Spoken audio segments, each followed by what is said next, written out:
Chandu, the magician.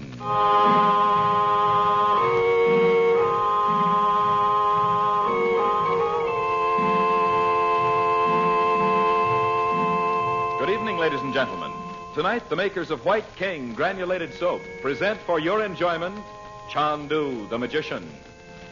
But before our story begins, we would like to ask a question. Do you shudder when you see the price tags on sheets and towels these days?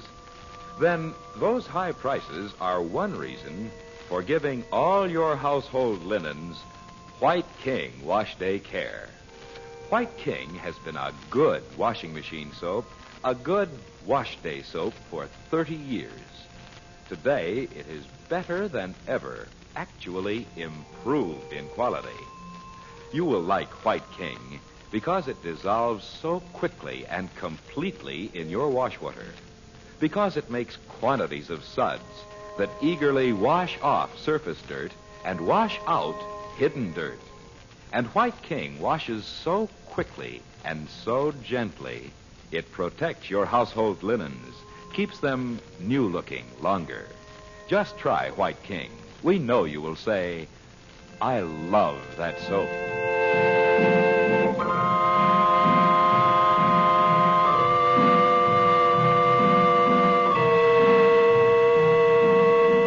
In Cairo, Frank Chandler discovers that Gordon Douglas, an agent of the malevolent Roxor, has returned from Istanbul to take over Roxor's sinister organization after Roxor's death in the fire in the native quarter.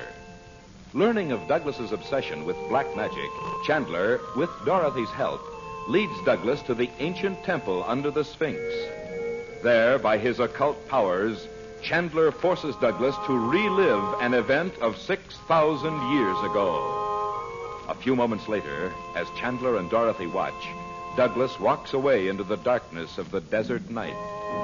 With a wild cry, he disappears from sight.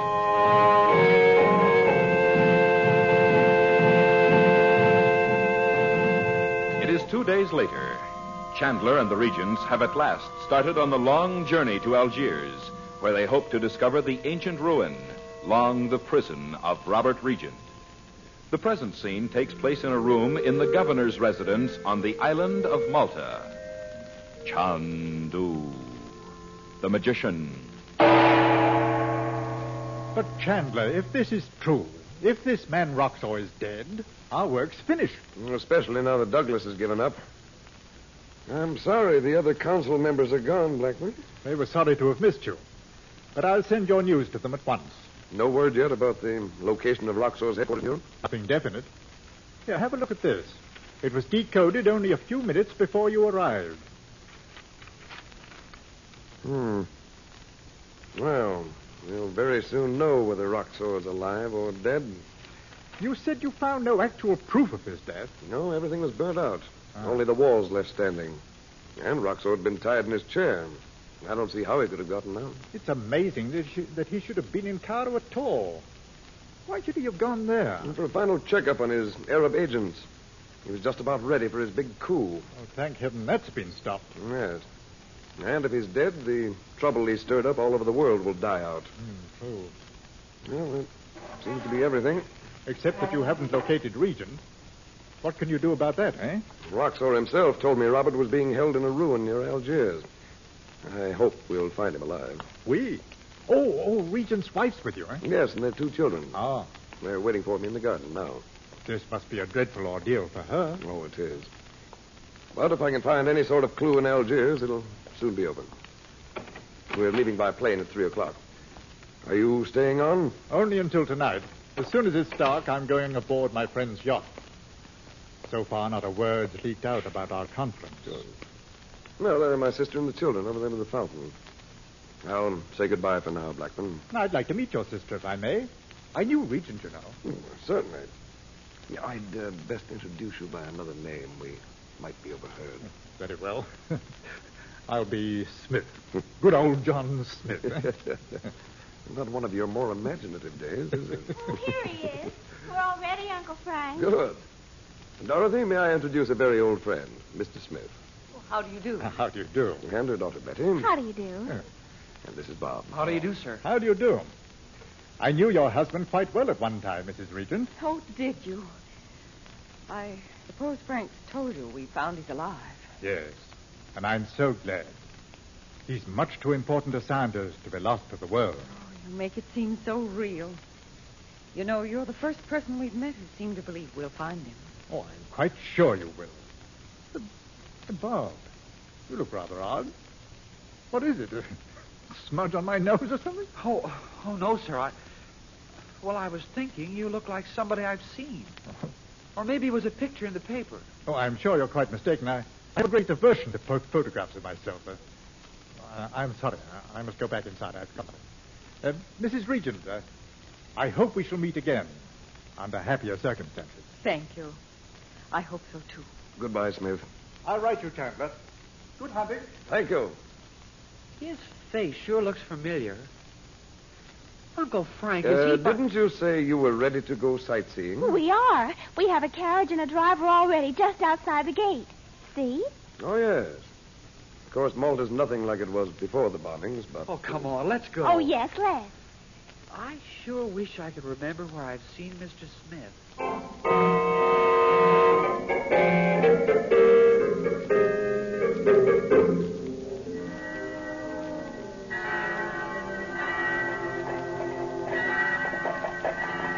Oh, Lord. I wonder where all those people are going. Looks like a religious procession. Aren't the banners beautiful? That church is built over a famous grotto. St. Paul is supposed to have stayed there when he was shipwrecked on Malta. Honestly? Oh, could we go and see it? When the service is over, Betty. We'll stop here, driver. Well, let me help you down, Doc. Oh, thanks. Oh, what women did in the 80s with 5 petticoats to catch on carriage steps, I'll never know. I bet we'll be wearing that many by next year, Mother. Well, don't expect me to hang around dragging you out of cars if you are. Don't worry. Wait here for us, driver. Uncle Frank, you know what I'd like to see? What, Bob? Those underground caves you told us about. That nobody knows who dug them or what they used them for or anything. Oh, the Catacombs. Well, the entrance is right over there. You know, they saved the lives of thousands of people during the bombings. Ready-made shelters. Oh, let's go over and see them. All right. But we can't go in without a guide. You mean it's like a museum? No, Betty. I mean the caves extend underground for about 15 miles, with all sorts of galleries and corridors turning off the main one. Oh. People get lost in there. Can't find their way out. Oh, what happens to them? They just don't come out. A school teacher and a whole party of students were lost once, about 50 years ago. It's a famous local story. Good heavens. Oh, there are some women going in now, and a man with a lantern. That's the guide. Well, I certainly don't care about seeing catacombs. Oh, Mom. There's something you might look at while we're waiting to get into the church done. What? Men making lace. Oh, yes, I would. Come along, then. Poor things. They can't sell much of it now with so few travelers these days. Listen, Bets. Let's you and I go in and look around. In the cave? Sure. Oh, golly, Bob, I don't You think... want to fiddle around looking at lace, for Pete's sake? We'll come right out. Oh, you're scared. I am not. Well, then, come on. We'll be back before Mom even misses us. Oh, hurry up, then. Hey, this is something, isn't it? I don't see those people. Where could they be so soon? Oh, they probably turned the corner. Oh, what's that? Oh, a whole flock of lanterns on the floor. Wait till I light one. Bob, I don't think we ought to take it. Well, I'll put it right back. Now. Oh, I don't like it in here. Let's go back. We might get lost. Well, how can we with those people and a guy just ahead of us? Well, where are they? Hold the lantern up high, Bob. Oh, there's nothing to see anyway. Just rock. Hey, look, it turns off here. Oh, don't go that way, Bob. You know what Uncle Frank said. There's a light down there. Oh, yes, I see it. I wonder if people used to have secret meetings down here 2,000 years ago. Oh, they must have been some meetings to need all of this room. Yeah. Hey, this is the end of the line. That light must have been a reflection of our lanterns.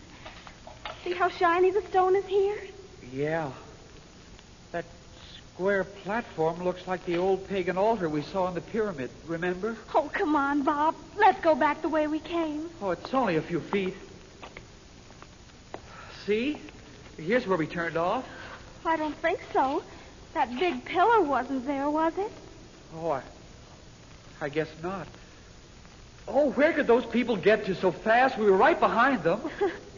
We should have dropped breadcrumbs behind us, like Hansel and Gretel. Look, you wait here. I'll go down that way and see if I can see the entrance. No, I'm coming with you. You'll have to stay here, so we'll know this place at least. Are you going to take the lantern? Well, I'll have to. But I won't turn any corners. You can see me all the time. Oh, Bob, hurry up. Bob, I can't see the lantern. Where are you? Right here. I just looked around the corner. Well, was it the way we came in? Did you see those people? No. I guess we got turned around somehow. Well, we can't be far from the entrance. What are we going to do? I'm sorry I got you into this, Bets. I didn't have to come, did I? Oh, poor Mother. She'll think we're lost. Yeah. You mean we really are? Well, we'll be okay as long as the lantern holds out. Well, let's keep on looking. We'll never find our way out in the dark. Uncle Frank will sure tell me off, and I've got it coming. Oh, let's try it down this way.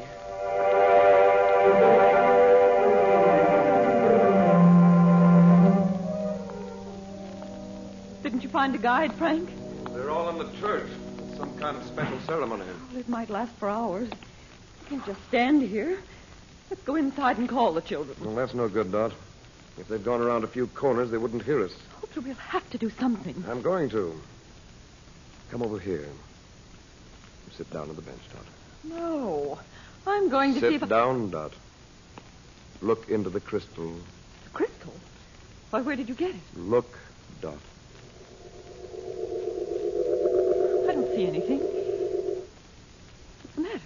Dorothy, don't you remember what the yogi said the very first time you ever looked into the crystal at home? Oh, don't talk to me about the yogi, Frank. Do something about Betty and Bob. He said, in fear is the greatest peril.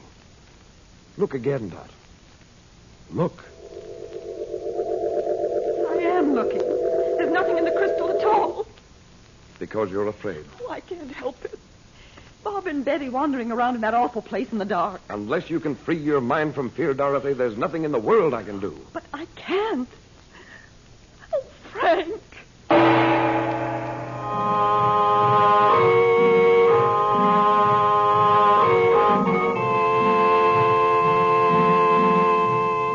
And now, before we say goodnight for Chandu the Magician, we have a bedtime story for all you mothers of small babies. A true story about White King granulated soap. We do not have to tell you that babies require lots of diapers, and that diapers require lots of washing in rich, gentle soap suds. That means that mothers require lots of White King, because the very same soap you like so much for washing clothes and dishes is safe for washing baby diapers, too. In fact, it is so very safe that many maternity wards of hospitals suggest that mothers use White King for washing baby clothes.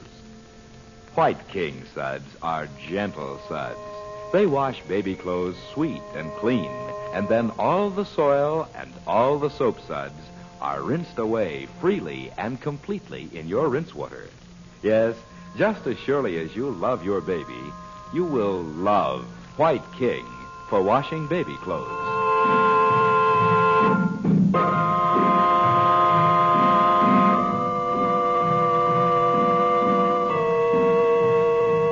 Chandu the Magician is based on the original radio drama created by Harry A. Earnshaw and is written by Vera Oldham. Dorothy Regent is played by Irene Tedrow. The makers of White King invite you to listen tomorrow at this time when the story resumes.